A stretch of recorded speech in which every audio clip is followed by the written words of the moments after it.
What's the difference between Formula 1 and Formula 2? Well, you see, it's kind of like football leagues. At the top you have Formula 1, then below that's Formula 2, Formula 3, Formula 4 and Formula Renault, etc, etc. These junior formulas, as they're called, are the steps young aspiring F1 drivers take to reach the pinnacle of motorsport. You don't have to take part in any of these series if you don't want to, but you are way more likely to get a seat in F1 if you do, as the team bosses are always looking for young talent in these ranks. Now, F2 is a spec series. This means that all the cars are the same.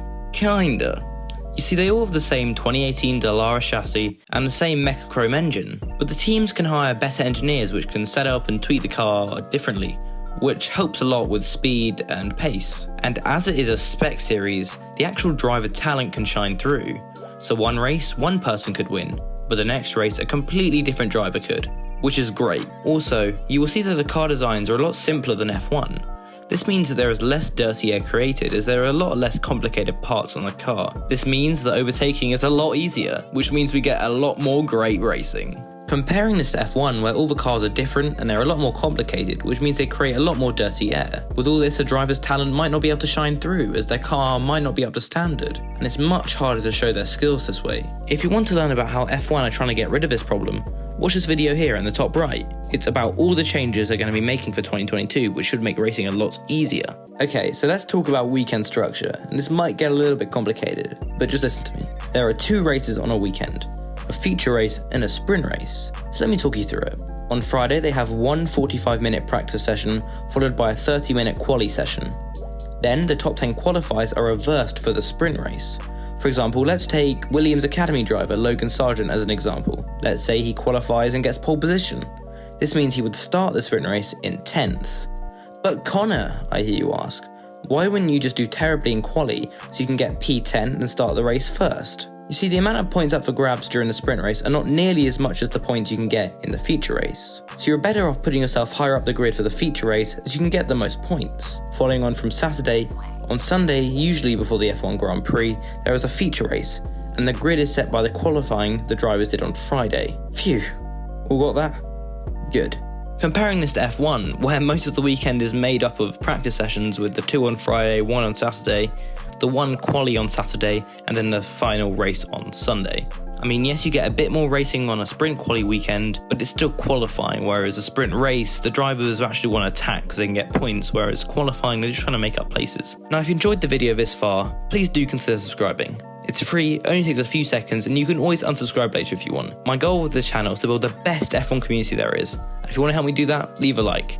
Thanks. Next, I'll tell you a little bit about driver academies in F2. Most F1 teams have an academy, for example, Ferrari, Red Bull and Alpine are probably the most notable. So while you are watching, you may realise there are a few Red Bull or Alpine liveries. These are the respective teams' junior drivers, and it gets very close between them.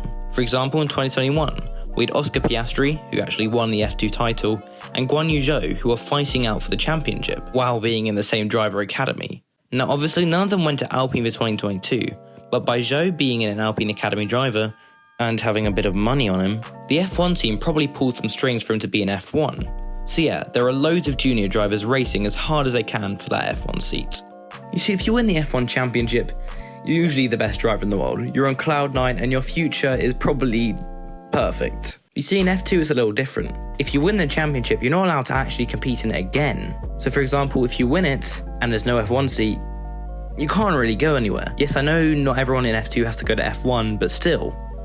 Most people in F2 aim to be in F1. So for example, Nick de Vries won it in 2019, but because Nicolas Latifi's a pay driver, he actually got the seat instead of Nick de Vries, who probably deserved it more. And the same thing seems to be happening to Oscar Piastri, who just won the 2021 F2 championship. Oscar is probably one of my favourite drivers, and I really think he deserves a seat in F1, but because the likes of Guan Yu Zhou, Nicolas Latifi, and Nikita Mazepin in F1 taking up those seats because they're pay drivers is quite annoying. But that's motorsport.